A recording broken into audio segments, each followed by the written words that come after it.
Craig, you read the Attorney General's report today. Is that the whole story? Well, respectfully, I don't think so. We had hearings um, several days before Christmas, some after Christmas. We filed our brief today, which I think lays out, the facts of the restoration and how the restoration was performed in accordance with our emergency response plan. Um, I think the company did, I'll start with, it's always frustrating for customers, communities to have power, without power for several days. And, we fully understand it's just a very, very tough environment. And then you throw in, the pandemic and makes it even harder, right? But, Isaias was a historic level storm, second biggest in the history of the state. 663,000 customers out, 22,000 damaged locations. And unfortunately, it takes time to restore and to try to meet everybody's needs. And not everybody can be first, but our plan is very specific on what we do and how we did it. And I think the record shows that we did just that.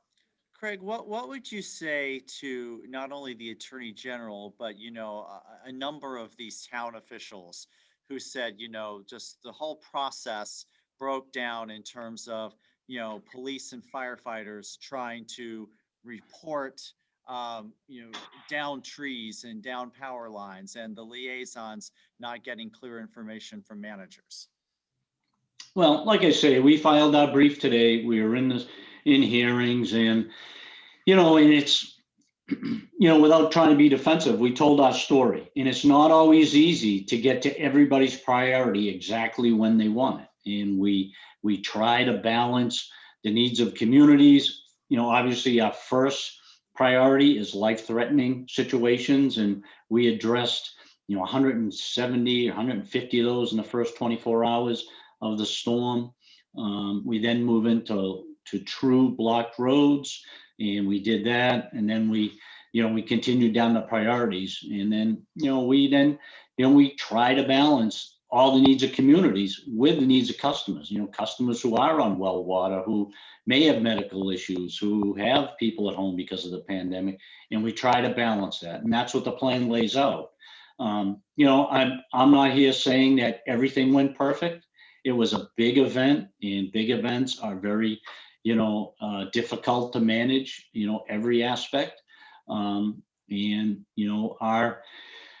the way we operate is we look at our response. We do a very critical after action report. We look at how we performed, and we try to improve. And, in all these big events, I've been doing this for over 40 years, and all these events, communications is always the most difficult piece.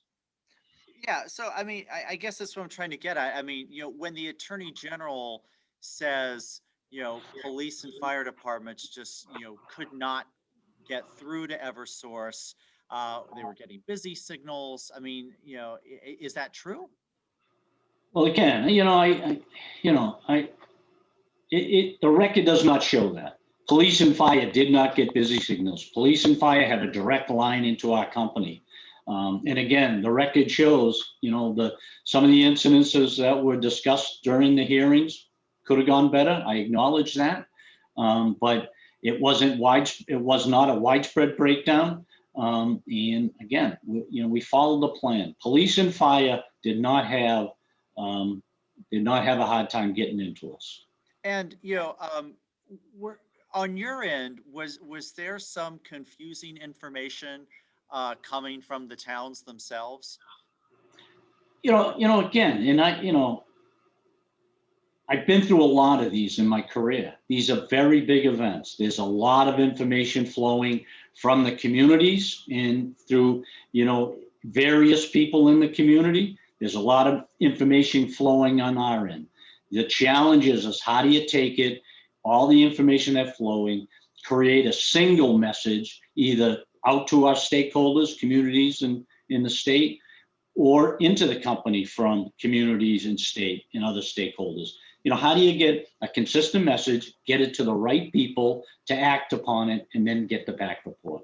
That's always challenging. Our community liaisons do a very good job. One of the things that, when we went back and looked at the storm, We are looking at ways of giving them better, more granular information. The way we're set up in a big event, we decentralize into small groups, and that's the way you can efficiently run a restoration. The challenge is how do you get all the information up from those small groups, and again, get them to the right people at the right kind of granularity. That's always the challenge in big storms. So Craig, I just have one other question. One of the things that Tong claims is that, you guys did stress tests on the system, I guess at 20% more volume than you had during Sandy.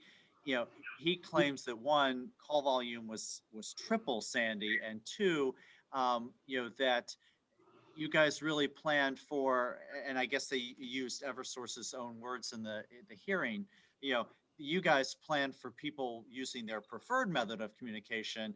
And the attorney general says, that's just not realistic in the 21st century. It turns out people were using multiple ways to try to get a hold of you at the same time. I mean, Right. that's something that you'd say, hey, maybe that did happen. We should plan better for that. Well, I think the record shows that the systems did slow down, especially in the beginning of the storms when we had peak outages. And that we acknowledge that, and that's something we have to make more bulletproof, so to speak. Customers have multiple ways of getting in touch with us, and depending on who the customer is, depends on their choice. We rectified that, fairly quickly within 24 hours or so. The systems never went down; they slowed down. But but I think the important point is it did not impact restoration. We invested very heavily in automation. We know what the system's doing, especially at the more macro level, the sub. So we never did not have enough information on the system to slow down or stop restoration. I would acknowledge, though, if I'm a customer and I'm trying to report my outage and the wait time is longer than I would expect, or I can't get my message, my outage information through, I would be very frustrated. That is something that we are continually to work on. These electronic communication systems, they're very complex, and again, we're trying to make them more and more reliable.